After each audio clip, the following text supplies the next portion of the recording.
पंतप्रधान नरेंद्र मोदी यांनी सरसंघचालक मोहन भागवतांचं कौतुक केलंय। सरसंघचालक मोहन भागवतांचा आज वाढदिवस आहे आणि या निमित्ताने मोदींनी भागवतांवर एक विशेष लेख लिहिलाय।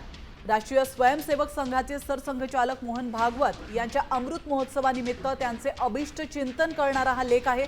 तर मोहनजी वसुधैव कुटुंबकम या विचारधारेचे मूर्तिमंत उदाहरण असून जेव्हा जेव्हा आपण या सीमारेषा ओलांडतो आणि सर्वांना आपले मानतो तेव्हा समाजामध्ये विश्वास, बंधुभाव आणि समता वाढीस लागते हे सांगून मी समारोप करतो। मी पुन्हा एकदा मोहनजींना मातृभूमीची सेवा करण्यासाठी दीर्घ आणि आरोग्यमय आयुष्य लाभो अशा शुभेच्छा देतो असं देखील मोदींनी म्हटलंय।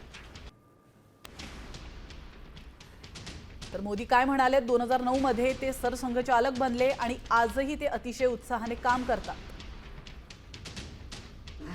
मोहनजींनी आपल्या विचारसरणीशी कधीही तडजोड केलेली नाहीये।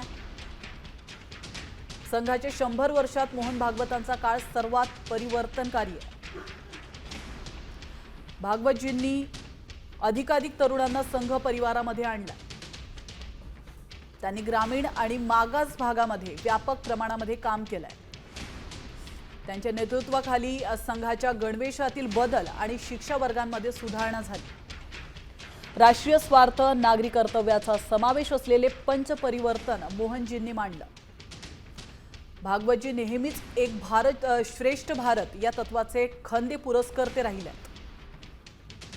मोहनजी वसुधैव कुटुंबकम या विचारधारेचे मूर्तिमंत उदाहरण आहेत। मी पुन्हा एकदा मोहनजींना दीर्घ आणि आरोग्यमय आयुष्य लाभो अशा शुभेच्छा देतो। अशा प्रकारे मोदींनी भागवतांचं कौतुक केलं। आता isakal.com आहे देशातील नंबर 1 ची मराठी न्यूज वेबसाईट। प्रत्येक अपडेटसाठी isakal.com ला नक्की भेट द्या।